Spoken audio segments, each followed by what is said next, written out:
on the quiet shores of South Carolina's Lowcountry, where nights usually end in laughter and live music, peace was shattered by a burst of gunfire. What began as a casual weekend party became one of the state's deadliest unsolved mass shootings. It was supposed to be an ordinary Saturday on St. Helena Island. Friends meeting, music echoing from Willie's Bar and Grill, and people celebrating the end of a long week. But before dawn, 4 people were dead, more than 20 others were injured, and an entire community was left haunted by silence.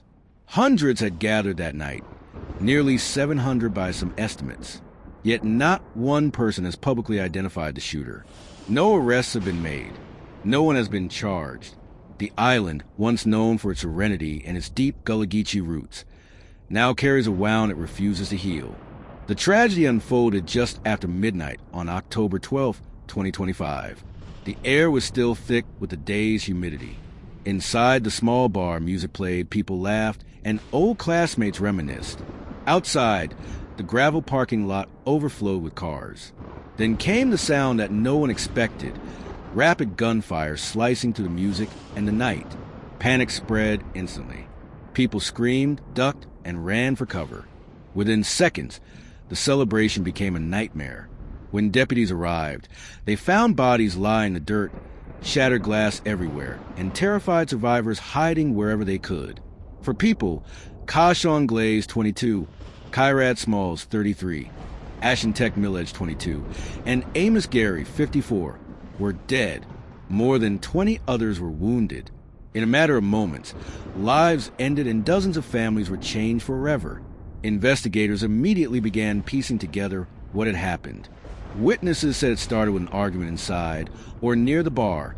Something small, something personal. But words turned into threats, and threats into gunfire. What no one could explain was why so many shots were fired, or why a simple dispute spiraled into mass violence. Sheriff P.J. Tanner called the silence that followed ridiculous. 700 people had been there, yet not one willing witness had come forward. He believes fear is keeping people quiet. Fear of retaliation, fear of getting caught between rival groups, fear of becoming the next target. Without eyewitness accounts, detectives are left with fragments of video, scattered casings, and speculation. The South Carolina Law Enforcement Division, SLED, arrived within hours to assist. Every casing was tagged, every bullet logged. The FBI joined to analyze cell phone footage and nearby surveillance clips. In the videos, there are flashes, silhouettes, the chaos of people running, but never a clear image of who fired. Forensic teams found multiple calibers of ammunition, suggesting there were at least 2 shooters.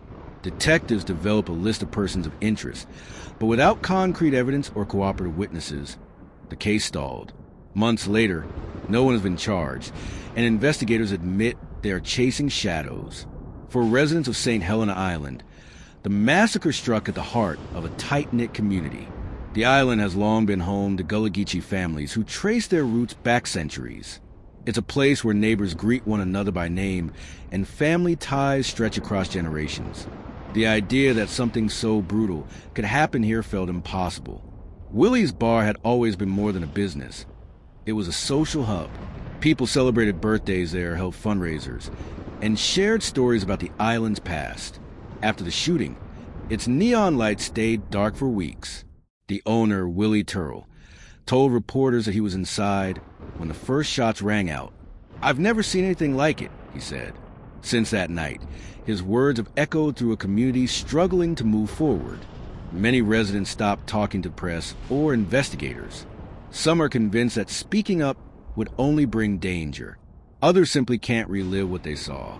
That silence, intentional or not, has become the wall standing between the victims' families and justice. Investigators continue to follow every lead: ballistic tests, social media searches, digital forensics. They are analyzing phone records, online arguments, and any clue that might show what triggered the violence. But evidence can only go so far when people are afraid to talk. Sheriff Tanner has voiced growing frustration with what he calls a revolving door justice system, pointing to how easily repeat offenders with illegal weapons are released on bond. In the past year, more than 24 people in the county have been caught with guns and quickly returned to the streets. "I cannot tell you that you are safe in Beaufort County," he said, a chilling statement from the county's top lawman. What, then, was the motive?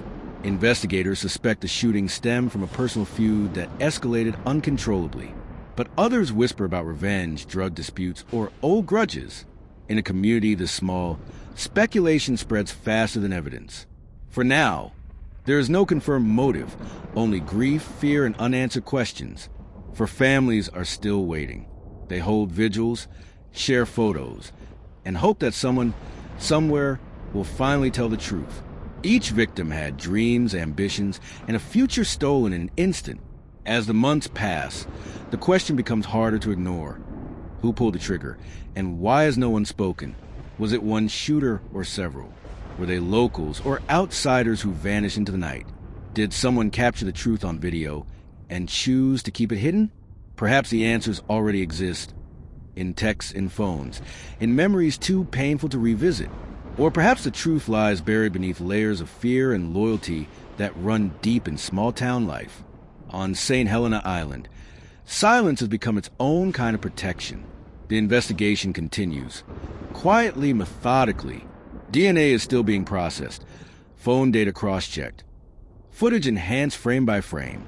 Detectives say it only takes one brave witness or one overlooked clue to crack the case. Until that happens, the community remains trapped between heartbreak and hope. St. Helena Island is still beautiful.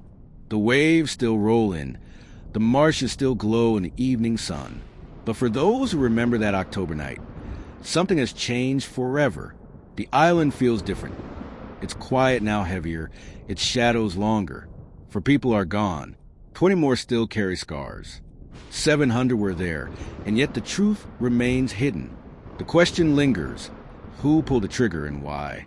Until someone speaks, the St. Helena Bar massacre remains unresolved.